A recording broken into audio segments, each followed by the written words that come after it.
Hello. In this little video, I'm going to introduce you to the past continuous tense. This is quite a nice, easy tense to use, particularly when we remember that English has the simple tenses and it has the continuous tenses. And you already are very familiar with the present tenses. So if I just put them on the board, it will help you to better understand the past continuous. So we have, okay, let me just give the heading. We have the simple tenses and we have the continuous tenses. And in the present tense, you know already. I take the example of speak. I speak. Simple tense, continuous tense, I am speaking. Okay, so far, so good. Now, you may already have watched one of my previous videos introducing you to the present perfect and the present perfect continuous. When we talk about the present perfect, we are really talking about the present perfect simple, and then you have the present perfect continuous. So if we use the same verb, we will say I have spoken. It's an irregular verb, the verb to speak. So I have spoken. The continuous form, I have been speaking. Now in the past tense, you already know the simple past. Again, irregular verb. It's I spoke. And then we have the past continuous. Now, if you are not sure how to form it, if you look at how the other verbs are formed, they are using the verb to be in the appropriate tense. So I am for the present, I have been for the present perfect. So for the past continuous, we're going to follow the same rule and we will say I was. And then we take the present participle, i.e. the ing form of the verb. I was speaking. Okay, and there we have the formation of the past continuous. Now, in terms of its use, it's one of the translations of the imparfait in French. We use it when we want to refer to an event, an action, activity, which is in the process of happening, often when something else happens or happened. So, for example, I was speaking to my friend when the taxi arrived.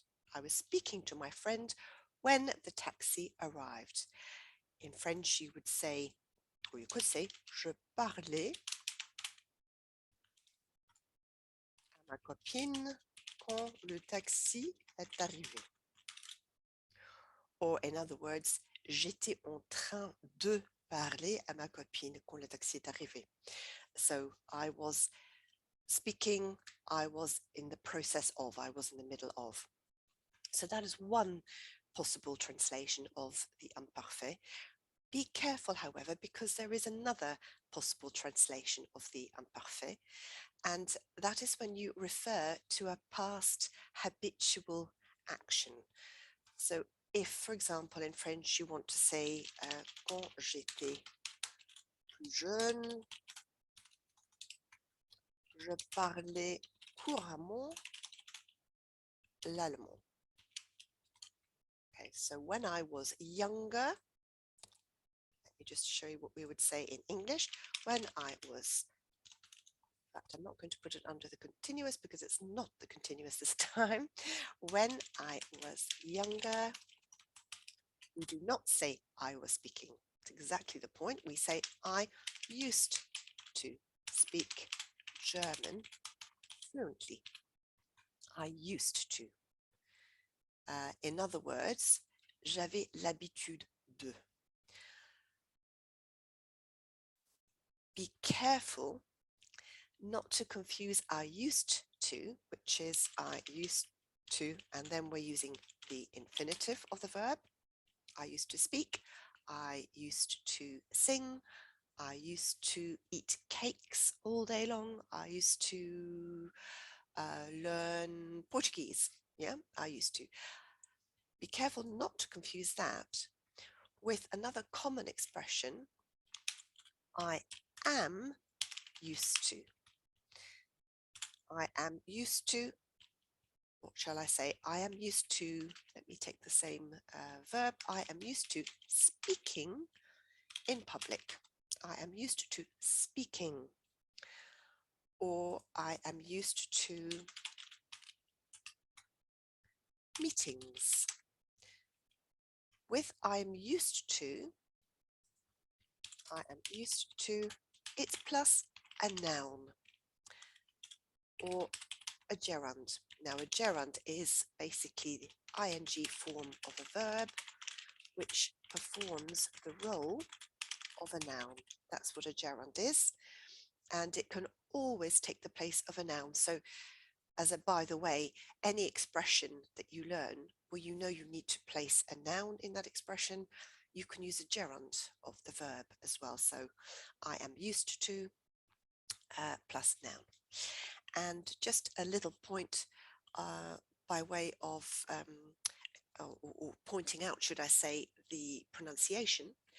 Used to, we pronounce the D as a T, used to. And this is different from the verb use. If I can just put it over here so it's a little extra point. The verb to use something, if you want to say in the past, I